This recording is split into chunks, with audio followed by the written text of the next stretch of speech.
Hello everyone, and welcome to Documented Journey. I am so excited to share this video with you. It is a collab video. I am doing it with one of my favorite people. Her name is Heather Mattern. If you do not know her, I will link her in the description box for you. I'm pretty sure you already know her, but if you don't, she is there in the description box. I am also going to be linking everything I talk about in the description box, so let's just jump right into it. Today we're going to be doing a tag video. Heather and I came up with 10 questions that is all about journaling and your journals, and we would love for you to participate. So if you're someone that does YouTube videos, or maybe you post on Instagram a bunch, go ahead and use these questions and tag us in it. And then also, if you are someone, and maybe I'll ask Heather about a hashtag, and I'll put the hashtag here. She's really good at coming up with hashtags. But if you are someone that just comments, then answer some of the questions in the comments below. That would be really fun. Or if you're a lurker, which I am a lurker too. If you're a lurker, just thumbs up the video so that way it gains some traction and maybe this video can be seen by more people. Okay, again, all the things are in the description box below, even the questions, so that way if you want to jot them down in your notebook and answer them yourself, they are there for you to do that with. Number 1 says, how long have you been journaling, and I have them written down in my notebook. So, how long have you been journaling, and do you remember your first journal? I have been journaling since I was in 5th grade. Yes, I 100% remember my first journal. I do not have it anymore, but I do remember it. It was one of those spiral notebooks that had the spiral at the top, so it flipped open and back, kind of like a legal pad, but spiral bound. It was smaller. I want to say like B6 size, and that's what I used to journal in when I was in 5th, 6th, 7th, and 8th grade, I think. And then actually the journal that I still have is a high school journal, and it is done in a composition notebook. But I do remember it, and that's when I first started journaling. Number 2 says, what is the purpose of journaling for you, and why do you journal? So, I guess there's like 2 answers to this, or multiple answers, and that's okay if that happens. I would say that I journal for 2 reasons. One is for memory keeping, and then the other is for processing. And I think that it goes into what your favorite journals are, so I won't really get into all of that, but my processing journal is a journal that I don't care about. It's something that's cheap, or that I like Spiral for this reason. And then my memory keeper is something that I'm keeping. I'm keeping memories, and I'm keeping it for, I don't know, I guess my family. I don't know really why I keep them. I just like to have them, and that's what I actually store in bins. So those are the 2 reasons I journal. I'm really not including in these questions, I'm not including art. I just figured it'd be easier just to include the written journaling. So number 3 says, do you ever abandon a journal, or do you have journaling breaks? If so, why? I never abandon journals. I will take breaks from those journals, but I do not abandon them. I find joy in filling a notebook or a sketchbook. I don't necessarily find joy in starting them. I know there's a lot of people that love to start notebooks and set them up and work in them when they're fresh and clean, but for me, that's not the beauty. The beauty is getting to flip through it when it's all complete, if that makes sense. I know that one's a little different compared to probably most people, but that's how I view it. Number 4, do you keep only one journal, or do you have many? I have many. I have 2. I have that burn journal that I like to process information in, and then I have my memory keeper. Number 5, what makes a journal system right for you? What do you need in a system? So for me, I like to have everything in one notebook. If there's more than one, or if they're like for the memory keeper part, or for my system, I don't know. When I think, this is so confusing. When I think of system, I think of my planner. I think of my tasks and to-dos. I think of my tracking, and I think of my memory keeping. So for those, I have to have it all in one book somehow, some way, shape, or form. And then for my burn journal, I don't really care. It doesn't matter as long as I can rip pages out if I need to and the book doesn't fall apart, or I can burn it. I also kind of went more in depth as I read through my answer here. I went more in depth because I have, with my idea of I like to finish a notebook, I don't like to start and stop things. I don't like to have half years in certain things and half years in others. I have dedicated like a year to a notebook, right? So there was a time where I dedicated 1 full year to a Hobonichi A6, and I just used that. And then the next year I realized that I needed more space, and so I did a full cousin. And then I realized I didn't like dated pages because then I feel claustrophobic. Like I want to write more, but I can't, or I don't have enough to write. And so I, at that point, went to, what was it? I did the dingbat journals, and with those are not dated. You have to draw in everything, and I loved that. I did a full year of A5. They have an A5 Plus. I did a full year of A5 Plus, and this is all on my YouTube channel, so you can check it out. And I loved that. And then the year after that, I did a Kenbor. I really enjoyed the Kenbor because it's a Hobonichi dupe, so it was pretty easy. I did the A6, and I really enjoyed it. And then this year, I decided to use what I have, and so I'm doing an A6 blank Hobonichi, and that's really working out for me. I did create some monthly pages in the front and some tracker, and then the rest of the pages are just blank, kind of like a VEC almost, but in my own way, because there's way more blank pages in the back to be able to create a full half year pretty much. I also know that I don't like chunky notebooks. I like everything in one book, but I don't like it to be chunky. So that's been pretty interesting, trial and erroring.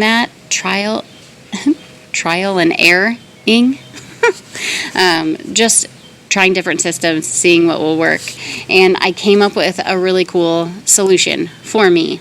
So I have my blank Hobonichi, but then I create little monthly pocket notebooks that have all my to-dos and tasks, and it also has my calendar, and my calendar acts also as a bookmark.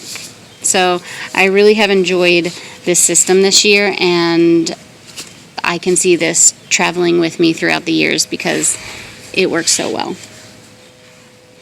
Number 6, do you have a favorite notebook or pen when it comes to journaling?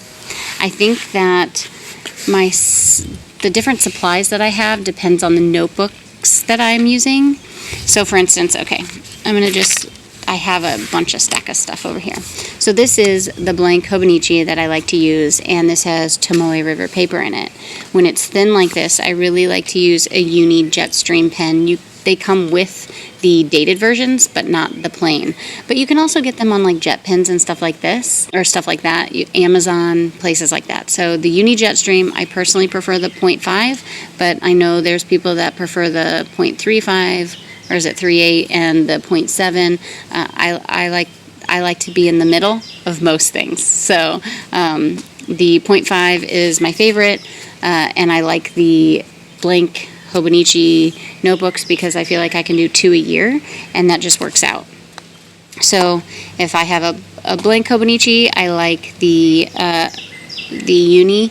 I also use a medium nibbed fountain pen to create bolder text, so mostly just my dates. I like to write out my dates with that pen, and sometimes if I am journaling about something that's important, I might make it bold, and it creates some contrast to the page, and it's more fun. I also brought out, the leaves are moving. I also brought out this is a ballpoint pen, and I like to use ballpoint pens when I'm sketching in my Hobonichis because at times I do draw things in my memory keeper that I want to remember. So there's that. If I was using a dingbat journal, then I would be using the exact same pens. I really like the Uni Jetstream pen. But if I am using this would be something that I would use as my burn journal, and it's spiral bound so that way I can rip it out. I can't use fountain pens in here, but I do like the Uni Jetstream or a ballpoint. I like Ballograph ballpoint the best, but any ballpoint really works. So I would say those are my favorite supplies, and they kind of work well really together. You know, I don't have to have a different pen specifically for a different notebook. If I really just boil it down, I just need a Uni Jetstream. All right, number 7. How would you describe your journaling style? I kind of almost just said this, but I knew this question was coming. I think my journaling style is very minimal. That's how I would explain it. It's just minimal. I don't need many things to create. I use stickers, but I don't really need them. I just like them. I just started using stickers probably a few years ago, but for the most part, all I need is a pen. And I technically don't even need that bold pen. I'm just being lazy with that bold pen because I used to make bold marks with the Uni Jetstream all the time. I would just fill it in, right? I would make like a thicker letter and just fill it in. So, do I need those things? No. I just need Uni Jetstream, and I like one of these 3 notebooks would be nice. All right, so number 8 says, who and where do you get journaling inspiration from? Well, I came outside to do this video because I felt like it was important to be here, because this is ultimately where I get most of my inspiration in everyday life from. And if we're going to talk about journaling and my type of journaling, which is memory keeping and processing, it is your everyday life, right? Your memory keeping about the things that you did, and your processing about the things that you did or something that happened to you. So I would say definitely that I gain my inspiration from nature and life in general, but I also follow creators that bring me inspiration. So like I said, I love nature, and so two people that I follow that are more nature-based are, and one is a van lifer, and her name is Linnea, and she has a dog named Akila. I enjoy her videos. She's a creative as well, so I relate to her on different levels. I did see, though, that she's journaling now, so that's pretty cool. The other person, and I actually found Linnea through Elsa and Baron, and they were scamp dwellers for the longest time, and they have now since built a house, and I just admire their lifestyle and their life in general, and how closely they live to the land. And so those are 2 people that inspire me in life, so in return inspire me in my journals. If we're talking strictly journaling people, I love Heather. I'm gonna put her in here because she is not only does she put out inspiration, but in my life, because we are friends, she builds me up so much that I am so inspired after I chat with her. I hope that everybody has a friend like Heather, because it's necessary. It's necessary to have people like that in your life. The other person that inspires me is Tina from Overall Adventures. Again, she's a friend of mine, and I would say that Heather and Tina and I have very different journaling practices or styles. Maybe not practices. We have different journaling styles, but we relate to each other in a way that just works. So she would be my other journal inspiration person off of YouTube. The next category that I'm going to talk about is art, because I feel like art is a very big part of my life. And the first person that I'm going to mention, and you guys probably have not only heard her name out of my mouth many times, but you probably knew I was going to say this, but Kat Riles. She is a huge inspiration in my art, a huge inspiration in my business, and I don't think I would be here if it wasn't for her. And then the other person, and she doesn't know who I am, is Holly. I don't know how to say her last name, but I will have her in the comments or in the description box below. She is also a van lifer, but she is across the pond, and she is an illustrator, and I am amazed at her ability to not only do client work, but also do client work in a van. So, I would say she probably counts as 2 categories, but I threw her in the art just because that's how I found her first.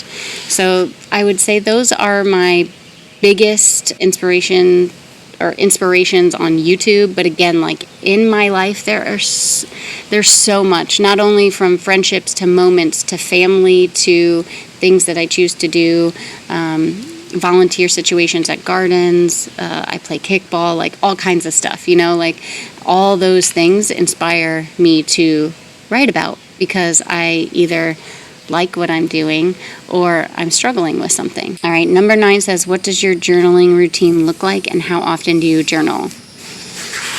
I have my notebook with me at all times. That's why I kind of like it all in this one book anyway. I just like to be able to hold it. Also, I like this size because it's portable and I can throw it in a bag, and it's not too big, not too heavy, especially with a cork cover on it. They're super light.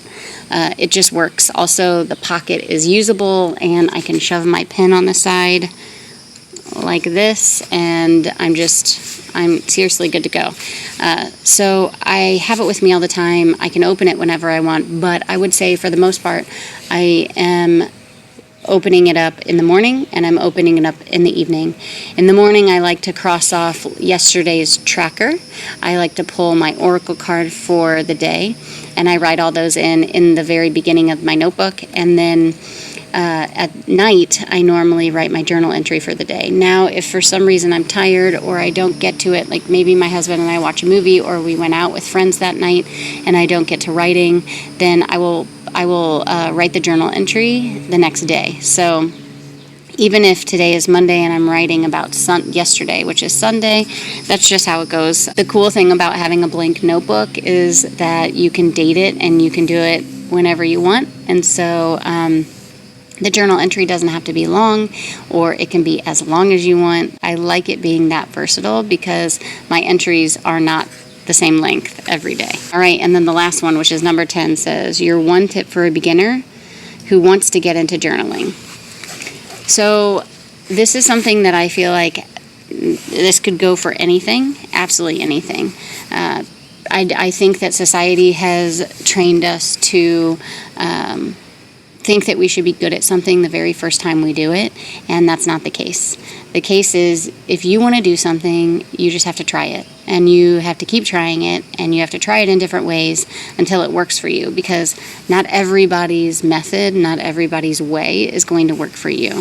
So my advice is to try it. Stick with something for a little bit. Even if you don't like the notebook, you don't like whatever, stick with it just for a little bit. See if you can make it work for you. Not everything is perfect, but the more you try, the more you figure yourself out, the more you figure out what you like, the better it's going to be. I mean, I know that there are many people out there that are still looking for, and I say this in air quotes because I don't think it's a thing, but planner peace.